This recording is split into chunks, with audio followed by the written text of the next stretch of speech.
திமுக என்கிற ஊழல் சக்தி எதிர்த்துதான் விஜய் கட்சி தொடங்கினார் என்று தவைகாவின் அருண்ராஜ் தெரிவித்துள்ளார். நாமக்கல் மாவட்டம் திருச்செங்கோட்டில் தமிழக வெற்றிக் கழக கொள்கை பரப்பு பொதுச் செயலாளர் அருண்ராஜ் செய்தியாளர்களை சந்தித்தார். அப்போது பேசிய அவர், சேலத்தில் நடந்தது ஒரு விபத்து, அதை வைத்து மோசமான அரசியல் செய்யும் அமைச்சர் நாசரின் செயலை கண்டிக்கிறோம் என்று கூறினார். தமிழக வெற்றிக் கழகம் தொடங்கப்பட்டது திமுக எனும் தீய சக்திக்கு எதிராக தான் என்று கூறினார். கூட்டணி குறித்து விரைவில் விஜய் அறிவிப்பார் என்று தெரிவித்துள்ளார். நடந்தது ஒரு விபத்து, அதை வைத்து இந்த மாதிரி ஒரு மோசமான அரசியல் செய்வதை நாங்கள் விரும்பவில்லை.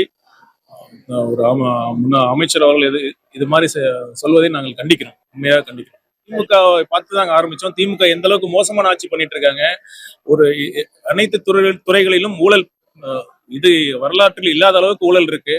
இதெல்லாம் பார்த்து தான் ஆரம்பிச்சிருக்கோம். அது மாதிரி ஒரு ஜனநாயக மாண்பிற்கு முற்றிலும் எதிரான ஒரு குடும்ப அரசியல் பண்ணிட்டு இருக்காங்க.